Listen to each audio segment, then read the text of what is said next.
चुराया भरे बाजार में से अपनी बच्ची को, लेकिन उसकी ये चोरी पकड़ी जाएगी क्योंकि बिंदिया उसे ऐसा करते हुए देख लेगी। और अब वो करने वाली है खुशबू को अपने मकसद के लिए इस्तेमाल, सूरज और ईशा को एक दूसरे से अलग करने के लिए। जी हाँ दोस्तों, सीरियल पति ब्रह्मचारी में धमाकेदार ट्विस्ट देखने को मिलने वाला है, जहां एक और खुशबू जिसने बहुत ही प्यार से अपनी बच्ची के लिए स्वेटर बुना होता है, लेकिन अनुराग उसे बच्ची से मिलने से साफ मना कर देता है, जो सुन खुशबू की खुशी पलकों झपकते ही दुख में बदल जाती है। लेकिन भला माँ की ममता अपनी बच्ची को खुद से दूर कैसे रहने दे सकती थी, इसलिए खुशबू खुद से कहती है कि चाहे जो मर्जी हो जाए, मैं अपनी बच्ची से मिलकर रहूंगी और दुनिया की कोई भी ताकत एक माँ को अपनी बच्ची से मिलने से नहीं रोक सकती। फिर खुशबू मोनिका और पूरन का पीछा करने लग जाएगी। जब ये दोनों बच्ची को लेकर बाजार गए होंगे तो वहीं खुशबू को मौका मिल जाएगा अपने हाथ से भुना हुआ स्वेटर अपनी बच्ची को पहनाने का,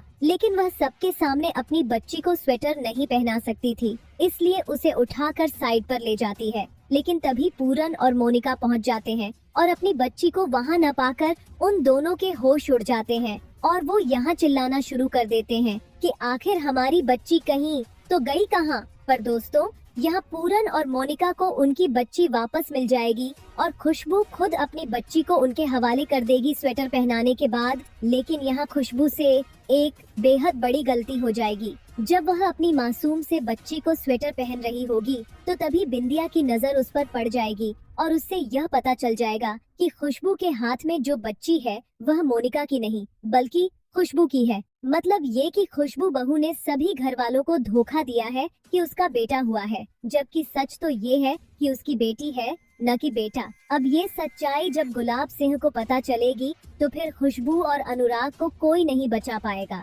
लेकिन यहाँ बिंदिया अपना चालाक दिमाग इस्तेमाल करेगी और खुद से कहने लगेगी कि क्यों न मैं खुशबू बहू को अपने मकसद के लिए इस्तेमाल करूं, जिससे मैं बेहद जल्द ईशा को सूरज से अलग कर पाऊंगी, क्योंकि अपनी भाभी पर बेहद भरोसा करती है। पर दोस्तों, क्या खुशबू बहू को अपने झूठ को छुपाने के खतरे में बिंदिया से हाथ मिला लेना चाहिए या फिर नहीं? कमेंट करके जरूर बताना।